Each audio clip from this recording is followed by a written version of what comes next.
तुमसे एक छोटा सा काम भी ठीक से नहीं होता। आज तुम्हें सबक सिखाऊंगी। रुक जाओ सुशीला, तुम क्या कर रही हो?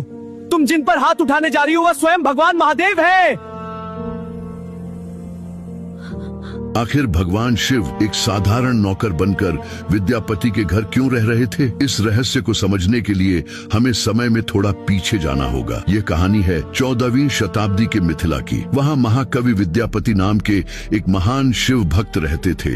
उनकी भक्ति इतनी गहरी थी कि जब वे भगवान शिव के भजन गाते तो वातावरण तक भाव विभोर हो जाता था। कहा जाता है कि अपने इस भक्त के प्रेम से प्रसन्न होकर स्वयं भगवान शिव ने धरती पर आने का निर्णय लिया। उन्होंने एक साधारण इंसान का रूप धारण किया और अपना नाम रखा उगना। एक दिन उगना सीधे विद्यापति के घर पहुँचे और उनसे काम मांगने लगे। विद्यापति ने कहा, मैं तो स्वयं साधारण जीवन जीता हूँ, तुम्हें वेतन कैसे दे पाऊंगा? उगना मुस्कुराकर बोले, मुझे धन नहीं चाहिए, बस 2 वक्त भोजन मिल जाए और आपके शिव भजन सुनने को मिलते रहे, वही मेरे लिए काफी है। इस तरह उगना उनके घर रहने लगे और सेवा करने लगे। एक दिन जेठ की भीषण गर्मी में दोनों एक सूखे जंगल से गुजर रहे थे। प्यास से व्याकुल होकर विद्यापति लगभग गिर पड़े। आसपास कहीं पानी नहीं था। अपने भक्त को इस हालत में देखकर उगना चुपचाप एक पेड़ के पीछे गए, अपनी जटाओं से गंगा जल की कुछ बूंदें निकाली और उन्हें पिला दिया। जल पीते ही विद्यापति समझ गए कि यह कोई साधारण बात नहीं है। वे उगना के चरणों में गिर पड़े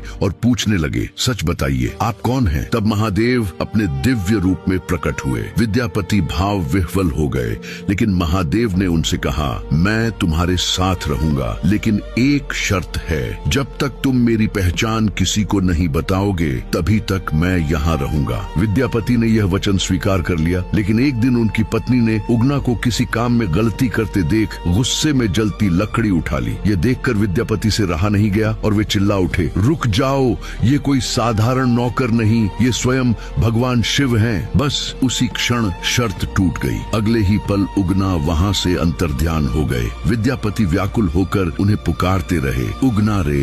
कहा जाता है कि आज भी मधुबनी के भवानीपुर में स्थित उगना महादेव मंदिर उसी दिव्य कथा की स्मृति से जुड़ा हुआ माना जाता है। ये कहानी हमें याद दिलाती है कि सच्ची भक्ति के सामने स्वयं भगवान भी अपने भक्त के पास आने को मजबूर हो जाते हैं। अगर इस कथा ने आपके हृदय को छुआ है तो कमेंट में श्रद्धा से लिखें, जय उगना महादेव।